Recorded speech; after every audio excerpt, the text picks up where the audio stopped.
ഞങ്ങളിപ്പോ ഇവിടെ എത്തിക്കഴിഞ്ഞു. ഞങ്ങള് ചൂരൽമലയിലെ ക്യാമ്പിലേക്ക്, അതായത് കൺട്രോൾ റൂമിലേക്ക് ഞങ്ങൾ 3 മന്ത്രിമാരിപ്പോ ഏതാണ്ട് 10 മിനിറ്റിനകം എത്തിച്ചേരാവുന്ന വിധത്തിൽ ഞങ്ങൾ എത്തിയിട്ടുണ്ട് എയർലിഫ്റ്റിംഗിന്റെ ഭാഗമായിട്ട്.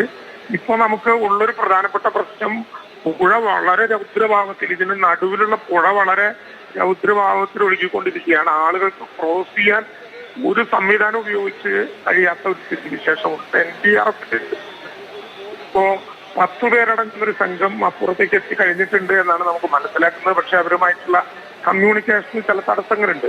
എന്നിരുന്നാലും നമുക്കിപ്പോ തുടർച്ചയായി മുഖ്യമന്ത്രി തന്നെ നേരിട്ട് ബന്ധപ്പെടുന്നുണ്ട്.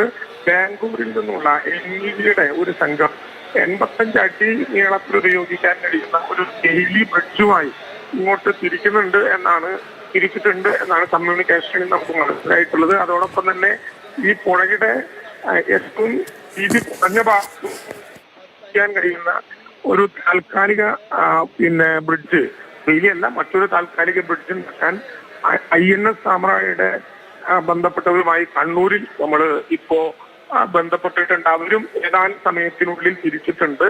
അവർ കൂടി എത്തുന്നതോടെ അവിടെ കുടുങ്ങി കിടക്കുന്ന ആളുകളെ ക്രോസ് ചെയ്തെത്തിക്കുക എന്നുള്ള ദൗത്യത്തിനായിരിക്കും നമ്മളിപ്പോ പ്രാധാന്യം കൊടുക്കുന്നത്. എങ്കിൽ മാത്രമേ കൂടുതൽ ഫോഴ്സ് NDRFന്റെ 5 സംഘങ്ങൾ ഏതാണ്ട് ഇപ്പൊ എത്തിക്കഴിഞ്ഞു. ആർമിയുടെ 2 സംഘങ്ങൾ കൂടി എയർലിഫ്റ്റ് ചെയ്തുകൊണ്ട് കോഴിക്കോട്ടേക്ക് എത്തും. കോഴിക്കോട് നിന്ന് ഇങ്ങോട്ട് എയർലിഫ്റ്റ് ചെയ്യാൻ കഴിയാത്ത സാഹചര്യമുണ്ട്. അപ്പൊ കോഴിക്കോട്ടെത്തും. സുളൂരിൽ നിന്ന് എയർലിഫ്റ്റിംഗിന് വേണ്ടി വന്നിട്ടുള്ള 2 ഹെലികോപ്റ്ററുകൾ പക്ഷേ ഈ പ്രദേശത്തേക്ക് വരാൻ കഴിയാത്ത പ്രയാസമുണ്ടായിരുന്നു.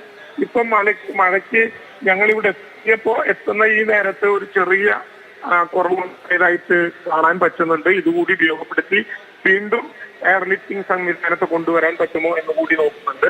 ഞങ്ങൾ എന്തായാലും കൺട്രോൾ റൂമിൽ ചെന്നിരുന്ന് ഈ കാര്യങ്ങളിലുള്ള കാര്യങ്ങളൊന്ന് ഏകോപിപ്പിച്ചതിന് ശേഷം ബാക്കി കാര്യങ്ങൾ പറയാം.